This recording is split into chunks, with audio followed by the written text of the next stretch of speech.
और इस वक्त उत्तर प्रदेश के पूर्व मुख्यमंत्री अखिलेश यादव मेरे साथ मौजूद हैं एबीपी न्यूज पर।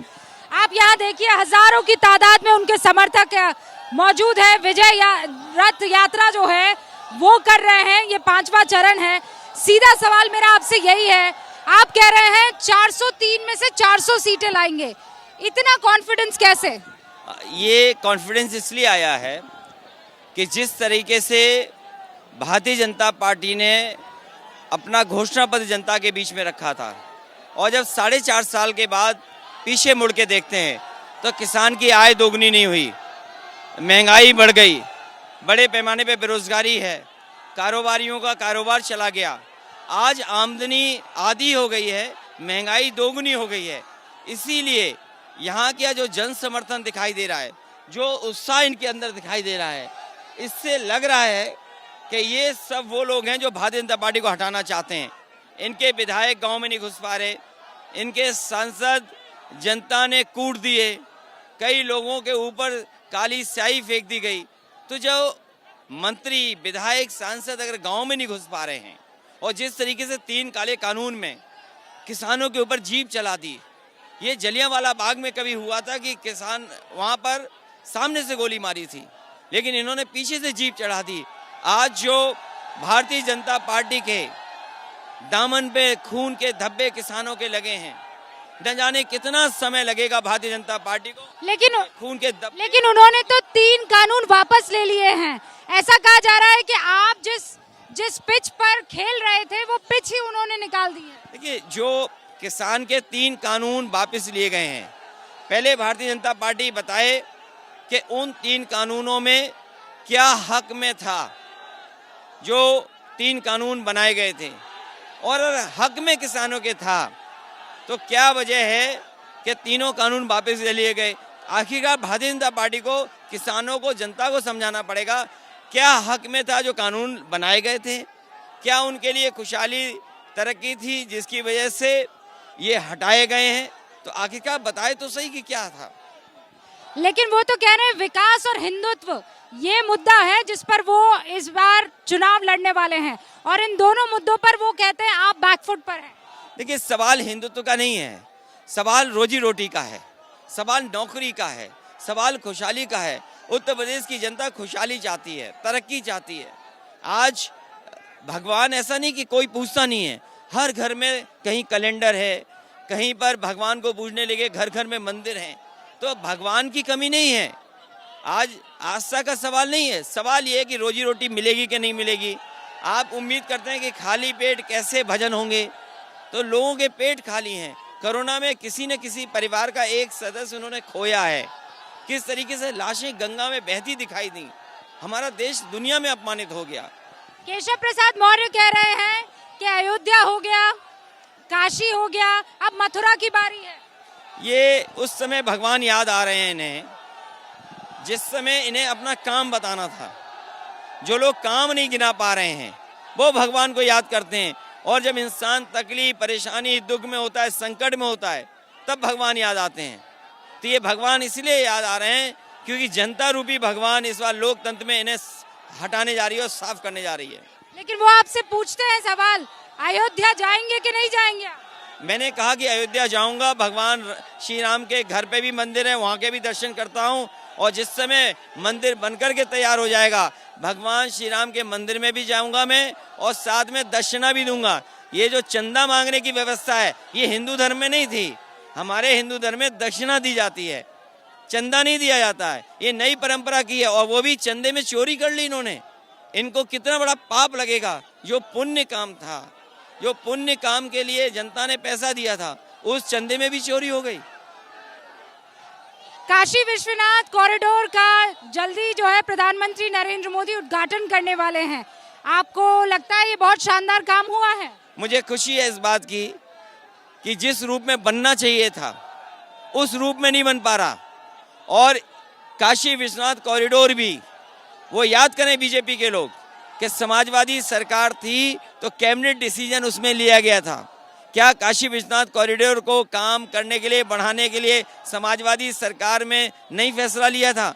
ये वो लोग हैं जो काम का और शिलान्यास का शिलान्यास करते हैं, उद्घाटन का उद्घाटन करते हैं। आप ये कह रहे हैं काशी विश्वनाथ कॉरिडोर की जो पूरी रूपरेखा है वो समाजवादी पार्टी ने रखी थी? जिस समय समाजवादी सरकार थी उस समय काशी विश्वनाथ की कॉरिडोर की शुरुआत हुई थी और मुझे अच्छी तरह याद है कि समाजवादी सरकार में उस कॉरिडोर के लिए फैसला लिया गया था, कुछ पैसा भी सैंक्शन हुआ था, कुछ जमीन भी ली गई थी, लेकिन इस रूप में नहीं कि वहाँ की जो हेरिटेज है, वहाँ के जो मंदिर हैं, वहाँ के जो हजारों साल पुराने वट वृक्ष हैं उनको खत्म कर दिया जाए। हमारी हेरिटेज क्या है जो हमें सदियों पुरानी पीढ़ी से आज हमें मिल रही, वो हमारी हेरिटेज है।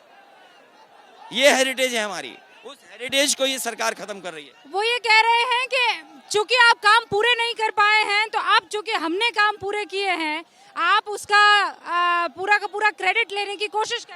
काशी और वाराणसी में मैंने मेट्रो दी थी, उसका डीपीआर बन गया था, सैंक्शन होने की स्टेज पे थी, बजट भी था, तो आखिरकार उन्होंने मेट्रो क्यों नहीं बनाई? काशी में मेट्रो क्यों नहीं बनी? अंडरग्राउंड जितनी भी बिजली, मुझे याद है वहाँ के बुजुर्ग विधायक धरने पे बैठे थे, 10 दिन से ज़्यादा भूख हड़ताल पे थे। वो और लालजी टंडन जी जो आज हमारे बीच में नहीं है, उन्होंने कहा था कि काशी को 24 घंटे बिजली दो। मुझे याद है मैंने उन्हें धरने से उठाया और उसी दिन 24 घंटे बिजली दी। क्या समाजवादियों ने काम नहीं किया? ये जो लोग कह रहे हैं कि समाजवादियों ने काम नहीं किए, उन्हें कम से कम ये बताना चाहिए। माँ गंगा की कसम खा के कहा था कि माँ गंगा साफ होंगी। क्या यमुना नदी साफ हो गई? क्या माँ गंगा की सफाई हो गई? या जितनी भी नदियाँ माँ गंगा को जुड़ती हैं, क्या उन नदियों की सफाई हुई है, उस पानी की सफाई हुई है? मुझे ये बताइए कि जिन्ना और गन्ना का जिक्र कर रहे हैं बीजेपी के तमाम नेता। जिन्ना की एंट्री अखिलेश यादव ने करवाई, वो स्लिप ऑफ टंग था या आपने सोच समझ के स्ट्रेटेजिकली वो नाम लिया? देखिए, जहाँ तक गन्ने का सवाल है, भारतीय जनता पार्टी को न केवल बकाया जो किसानों का पैसा है गन्ने का वो देना चाहिए, बल्कि जो उन्होंने वादा किया है कि इस समय उन्हें 340 से लेकर के 350 रुपए भुगतान होगा, लेकिन किसी भी किसान को 340 और 350 की पर्ची नहीं मिल रही है। तो ये धोखा कर रहे हैं किसानों के साथ। जहां तक सवाल आपने कहा कि जिन्ना का शब्द उठाया, कम से कम भारतीय जनता पार्टी को उनके अपने पुराने मंत्री जिन्होंने किताब लिखी है उनके सबसे बुजुर्ग नेता के बारे में और उन नेता ने क्या कहा था जो बुक में है, कम से कम वो पढ़ना चाहिए। जहाँ तक सवाल स्लिप ऑफ टंग नहीं थी, केवल एक चीज़ थी कि कहाँ पर संस्था में एक साथ पढ़े थे और कभी कभी एक ही संस्था एक ही जगह रह करके लोग अलग अलग बात कर रहे हैं। मान लीजिए समाजवादी पार्टी आज लोगों को जोड़ने की बात कर रही है, हिंदू मुस्लिम सिख ईसाई सभी धर्म साथ रहें, जातियों का भेदभाव न हो। वहीं भारतीय जनता पार्टी क्या कर रही है? भेदभाव कर रही है, जातियों में झगड़ा करा रही है, धर्मों में फासला पैदा कर रही है। तो एक ही संस्था में रह करके कभी कभी अलग अलग दिशा में लोग चले जाते हैं, लेकिन उसको किस तरीके से लिया भारतीय जनता पार्टी ने? कम से कम भारतीय जनता पार्टी को अपने नेता की लिखी हुई किताब पढ़नी चाहिए और उस नेता के बारे में जरूर पढ़ना चाहिए उन्होंने जिन्ना के बारे में क्या लिखा है। आप ये कह रहे हैं कि जिन्ना की विचारधारा अलग हो गई थी और इन्होंने स्वतंत्रता सेनानियों का काम किया? ठीक बात है, जो मैंने कहा था, अगर पूरा भाषण आप देखेंगे तो कहीं उसमें पाएंगे कि किस तरीके से आज़ादी में किस किस का रोल क्या रहा है। अब मैं ये जानना चाहती हूँ कि सारी छोटी पार्टियों को मिलाकर अखिलेश यादव संदेश क्या देना चाहते हैं? ये देश हमारा जातियों का भी है, धर्म का भी है। ये हमारी खूबसूरती भी है कि इतनी जाति धर्म के लोग एक साथ रहते हैं। कम से कम समाजवादी लोग अलग अलग रंग जोड़कर एक गुलदस्ता बनाना चाहते हैं। एक गुलदस्ता ऐसा बने जिसमें सब रंग हों। एक रंग वालों से नहीं देश चलेगा, एक रंगी लोग देश नहीं चला सकते। पर इतना बड़ा गार्डन कैसे लाएंगे आप? 403 सीटें देंगे कैसे कैसे किस किस को? क्योंकि सभी दलों को साथ लाना है। जहां जिसकी सीट जीत सकती है उसको प्राथमिकता पे उसको विचार किया जाएगा। आरएलडी को कितनी सीटें देंगे? आरएलडी का अच्छी सीटें दे रहे हैं और जहां जीत सकते हैं उन सीटों पे जरूर और विचार करेंगे। हम लोग आने वाले समय में 7 तारीख को दोनों मिलकर के रैली भी कर रहे हैं। ओम प्रकाश राजभर ये कह रहे हैं कि एआईएमआईएम के साथ जाएंगे, अखिलेश यादव जाएंगे? देखिए, उस पार्टी से समाजवादी पार्टी की कोई बातचीत नहीं हुई है, न कोई गठबंधन होने जा रहा है उनसे। आम आदमी पार्टी? आम आदमी पार्टी से बात जरूर हुई है, लेकिन उनकी सीटें क्या होंगी, कितनी होंगी, इस पर भी कोई चर्चा नहीं हुई है। प्रियंका गांधी आप पर अटैक कर रही हैं। वो ये कह रही हैं कि समाजवादी पार्टी जब हुआ करती थी तब गुंडा राज हुआ करता था। क्योंकि वो जानती नहीं है, क्योंकि उन्हें कभी सोचा नहीं था कि समाजवादी पार्टी इतने बड़े भी काम कर सकती है। उनको जिस सड़क पर वो चली है एक्सप्रेसवे पर, कम से कम बताना चाहिए कि वो एक्सप्रेसवे किसने बनाया है। आप उनके साथ गठबंधन करेंगे? समाजवादी पार्टी का कोई गठबंधन नहीं होगा उनके साथ। सारी छोटी पार्टियों से कर रहे हैं। छोटी दल के लोग, उनके लोग उनसे जुड़ना चाहते हैं, उनके समाज के लोग उनको साथ लेकर के बढ़ना चाहते हैं। तमाम ऐसी जातियां हैं जिनको सम्मान नहीं मिला, जिनको न्याय नहीं मिला, उन दलों को, उन जातियों को हम साथ ला रहे हैं। ममता बनर्जी के बारे में अखिलेश यादव की क्या राय है? ममता बनर्जी ये कह रही है उनको मेरा सपोर्ट चाहिए तो उत्तर प्रदेश में मिले। मैं जरूर उनसे बात करूंगा और उनसे सहयोग और समर्थन मांगूंगा। ममता बनर्जी अपने आप को नेता के तौर पर प्रोजेक्ट कर रही है, एक तीसरे मोर्चे का। अखिलेश यादव क्या कहते हैं? देखिए, जो पॉलिटिकल पार्टीज हैं, बातचीत होगी, और अगर वो नेता बनना चाहती हैं और सभी दल साथ आते हैं तो उसमें स्वाभाविक ही वो नेता होंगी। लेकिन वो समय अभी दूर है जिस समय ये सब बातें होनी है। वो ये कह रही है राहुल गांधी विदेश में रहेंगे तो चुनाव कैसे लड़ेंगे? देखिए, विदेश यात्रा कोई खराब नहीं है और सब विदेश यात्रा जाते हैं। कम से कम विदेश से लोगों को सीखना चाहिए कि सड़क कैसे बनती है, अस्पताल कैसे होते हैं, उनके अपने लोगों को क्या इंतजाम कर सकते हैं। दुनिया में तमाम मुल्क न जाने कहाँ पहुँच गए। हमारे आसपास देश की आज़ादी हुई उनकी, लेकिन आज वो अमेरिका जैसे देश से टक्कर ले रहे हैं। मगर पड़ोसी देश है चीन, आज अमेरिका के बराबर खड़ा हो रहा है, उससे आगे वेल्थ में निकल गया। तो घूमना खराब नहीं है, सीखना भी खराब नहीं है। आप कह रहे हैं राहुल गांधी घूमते हैं और सीखते हैं? मुझे उम्मीद है कि जब जाते होंगे तो दुनिया की तरक्की देखते होंगे। उन्हें इस बात का भी अफसोस होता होगा राहुल जी को कि उनकी सरकार इतने दिन रही, क्यों हम अपना देश ऐसा नहीं बना पाए। अच्छा अखिलेश जी, मुझे ये बताइए कि ये जो जनता यहाँ खड़ी है उत्तर प्रदेश की, अखिलेश यादव समाजवादी पार्टी इस जनता को क्या देगी अगर जनता सर आंखों पर बिठाती है? देखिए, समाजवादी पार्टी इनके बीच में पहले भी काम कर चुके हैं। इन्हें आज अच्छी पढ़ाई की ज़रूरत है। आज समय के हिसाब से कोर्सेज हों, समय के हिसाब से ट्रेनिंग हो। आज हर हाथ में मोबाइल है, हर आदमी व्हाट्सएप पर है, क्योंकि वो जान सकता है, समझ सकता है, जानकारी उन तक पहुंची जा सकती है। आज गांव-गांव में लोग मोबाइल से सामान मंगा रहे हैं। आज शहरों में लोग मोबाइल से खाना मंगा ले रहे हैं।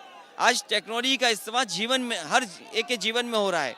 तो आज पढ़ाई चाहिए अच्छी, क्या नौकरी दे सकती है वो कोर्सेज चाहिए, अच्छे मेडिकल कॉलेजेस चाहिए, अच्छे अस्पताल चाहिए, अच्छा इंफ्रास्ट्रक्चर चाहिए, और हमारे किसानों को समय पर पानी मिले और उनकी पैदावार अगर तैयार हो जाए उसको कीमत मिले।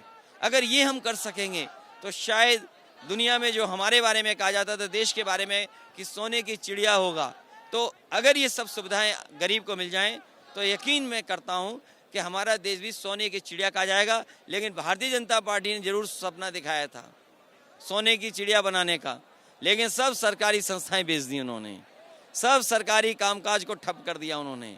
देश की बैंकें डूब रही हैं, बड़ी बड़ी संस्थाएं बिक रही हैं, तो उससे उम्मीद नहीं है। लेकिन इन लोगों को, समाजवादियों से उम्मीद है कि समाजवादियों का इन्होंने काम भी देखा है। अब्बा जान चचा जान की एंट्री हुई है। योगी आदित्यनाथ को आप कैसे देखते हैं एक प्रतिद्वंदी के रूप में? देखिए, जहाँ तक मुख्यमंत्री जी का सवाल है, मुख्यमंत्री जी कहने को तो योगी हैं, लेकिन जो परिभाषा मैंने पढ़ी है या जो परिभाषा के बारे में जाना है, योगी वही होता है जो दूसरे का दुख समझे, जो दूसरे की तकलीफ और परेशानी को समझे, अपनी समझे वो परेशानी, वो योगी होता है। लेकिन जिस तरह का कार्यकाल रहा है, ठोको राज चल रहा है, कोई किसी को ठोक रहा है, जेल में हत्या हो गई, थाने में हत्या हो गई, सड़क पे चलते हत्या हो गई, व्यापारी के इनके शहर में हत्या हो गई, बेटियां सुरक्षित नहीं हैं, माताएं सुरक्षित नहीं हैं, भ्रष्टाचार चरम सीमा पर है, और आज भी शिलान्यास का शिलान्यास, उद्घाटन का उद्घाटन कर रहे हैं। तो कैसे हम उम्मीद करेंगे कि इन्होंने ऐसा काम करके दिखाया? यूपी में योगी हैं वो। योगी आदित्यनाथ की सरकार को आप कितने मार्क्स देते हैं? मैं तो क्या दूंगा नंबर, अगर मुझे नंबर देने होंगे नहीं, लेकिन इस बार जनता, ये बुंदेलखंड की जनता और यूपी की जनता इनका सफाया करेगी। ये बदलाव की तरफ जा रहे हैं, यहाँ की जनता बदलाव चाहती है, खुशहाली चाहती है, ये सरकार नहीं दे पाई। और फिर यहाँ की जनता योगी सरकार नहीं चाहती, यहाँ की जनता योग्य सरकार चाहती है, नाम बदलने वाली सरकार नहीं चाहती। जनता चाहती काम वाली सरकार हो, जो काम करके दिखाए सरकार। योगी आदित्यनाथ कह रहे हैं सबका साथ होगा, सबका विकास होगा। आपको लगता है कि सबका साथ और सबका विकास हो रहा है या फिर तुष्टीकरण की राजनीति? देखिए, ये इस सीमा पर तुष्टीकरण कर रहे हैं। जिस तरह का इनका व्यवहार है, ये तुष्टीकरण नहीं है, ये दुष्टीकरण दिखाई दे रहा है मुझे।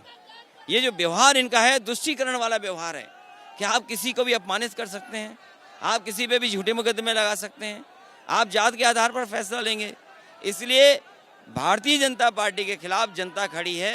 ये कुछ भी सपना दिखाएं, लेकिन इस बार बदलाव के लिए जनता मतदान करने जा रही है। बहुत बहुत शुक्रिया अखिलेश यादव जी हमसे बातचीत करने के लिए। तो आप कितनी सीटें ला रहे हैं, एक बार फिर से पूछना चाहूंगी, क्योंकि शुरुआत 403 में से कितनी सीटें?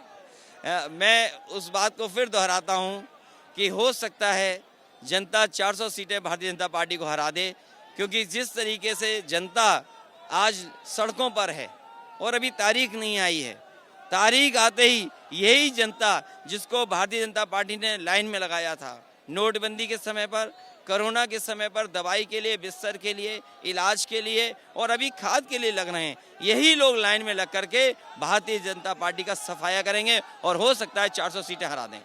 मुलायम सिंह यादव और डिम्पल यादव देखने को मिलेंगे क्या? नहीं, स्वाभाविक है, क्योंकि नेताजी का स्वास्थ्य उतना अच्छा नहीं है और समय समय पर वो आते हैं, और अगर उनका स्वास्थ्य ने साथ दिया तो जरूर वो जनता के बीच में अपील करने आएंगे। डिम्पल यादव चुनाव लड़ेंगे? डिम्पल का अभी मैं नहीं कह सकता हूँ, पार्टी तय करेगी। लेकिन डिम्पल महिलाओं के लिए जो समाजवादियों ने काम किए हैं, चाहे वो 1090 सुरक्षा का रहा हो, चाहे बड़े पैमाने पर लैपटॉप डिस्ट्रीब्यूशन रहा हो, चाहे माताओं बहनों के लिए हमने समाधि पेंशन चलाई हो, और आज महिलाओं के खासकर स्वास्थ्य के सवाल और उनकी शिक्षा के सवाल अगर कोई उठा सकता है तो एक अगर महिला उठाएगी तो उससे ज़्यादा समर्थन मिलेगा। मेरी कोशिश होगी कि डिम्पल भी आएँ और महिलाओं के स्वास्थ्य के सवाल, उनके सुरक्षा के सवाल उठाएं और उनके बीच में जाएं। आप परिवार को ताकत बना रहे हैं और इसी को लेकर योगी आदित्यनाथ पर हमला भी कर रहे हैं कि वो परिवार को नहीं समझते। भारतीय जनता पार्टी को अपना पॉलिटिकल परिवार नहीं दिखाई देता। दिल्ली से लेकर के लखनऊ तक उनके पॉलिटिकल परिवार ही के लोग बैठे हुए हैं और कई जगह बड़ी बड़ी संस्थाओं में बैठ गए और परिवारवाद की वजह से ही अधिकारी अच्छी पोस्टिंग पा रहे हैं। केवल पॉलिटिकल परिवारवाद की बात करें हम, ये बात सही नहीं है। कहीं ना कहीं ये भी करना चाहिए कि भारतीय जनता पार्टी के नेताओं के, उनके करीबी लोगों के रिश्तेदार कहाँ अधिकारी बैठे हुए हैं, क्या ये परिवारवाद नहीं है? और फिर मजदूर पैदल चलते हुए घर पहुंचे अपने। एक गर्भवती माँ पैदल चल करके आई 600-700 किलोमीटर, उसके बेटी पैदा हो गई, कोई सहयोग सरकार ने नहीं किया, फिर वो घर पहुंची है। तो मैं इस बात को इसलिए कहता हूं कि जो लोग परिवार के हैं वो परिवार का दुख समझ सकते हैं, परिवार वाले ही परिवार का दुख समझ सकते हैं। जिनका परिवार नहीं है वो परिवार का दुख कैसे समझेंगे? आखिरी सवाल, आपने प्रधानमंत्री नरेंद्र मोदी पर इस बार अटैक नहीं किए, हमले नहीं किए, आपके रेंज में सिर्फ और सिर्फ मुख्यमंत्री योगी आदित्यनाथ है, इसके पीछे कोई सोच है क्या?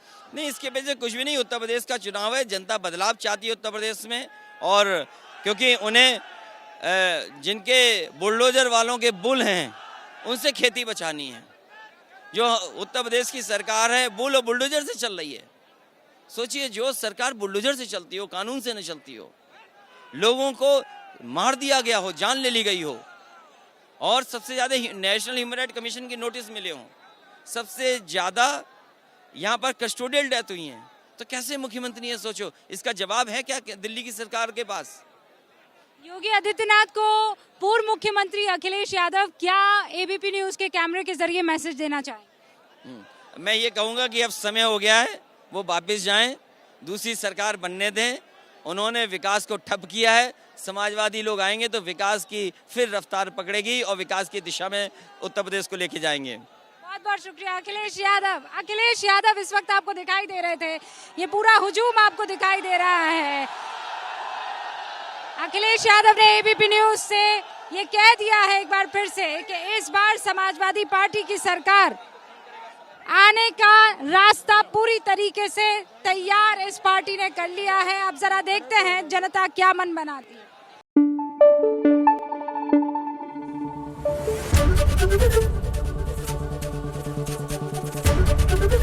एबीपी न्यूज आपको रखे आगे।